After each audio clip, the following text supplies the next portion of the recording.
Hey guys, I always get asked how to put bracelets on and adjust them. So I've got a heap of different types of bracelets here. Hopefully I can give you some tips that don't just involve having someone put them on for you.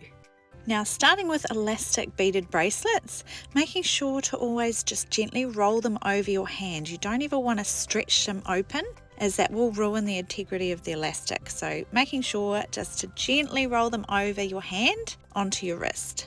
And the same, taking them off as well, no stretching, just gently rolling them off.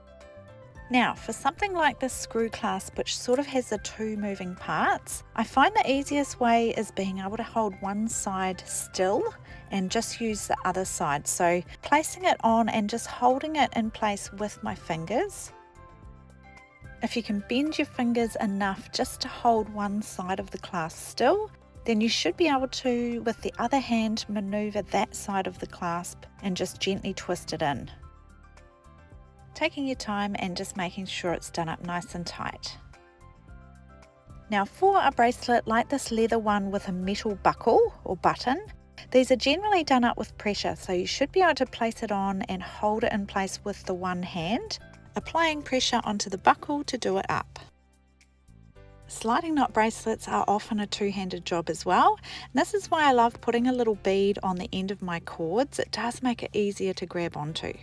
So placing the bracelet onto your wrist and then using the same technique, bending our fingers around, generally you'll be able to grab one of those beads or the ends of the cord and then gently work it with the other hand holding the other cord and pulling them tight. We're getting a nice little bracelet stack there. So I've got a few more sliding knot bracelets. These ones here don't have long tails on them.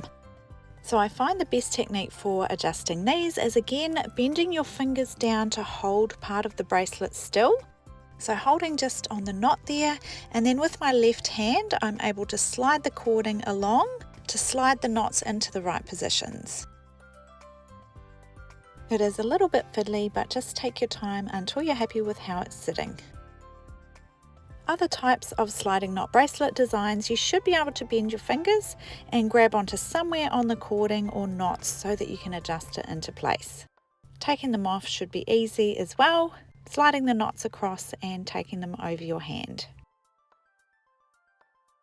Here's another one without tails on it, so extending it out so that it fits over your hand onto your wrist, and then bending my fingers to be able to hold onto part of the bracelet, holding it in place so that I can maneuver it with my other hand so that it sits in the right position.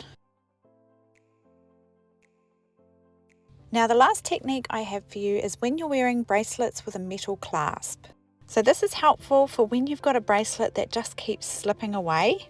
So you're trying to put it on, but you can't quite reach the clasp onto the other side, and it's just slipping around your wrist. So for this technique, you want to grab a bobby pin and put it through the jump ring on the end of the bracelet. Now you're going to be able to hold that bobby pin upwards. So I just bring it up and then hold it in place with my fingers. Now with this left hand, I'm free to grab the little clasp and open it and put it through the jump ring. And now taking the bobby pin out. There's so many different types of bracelets, but hopefully that gave you some ideas on how to put them on and adjust them on your own.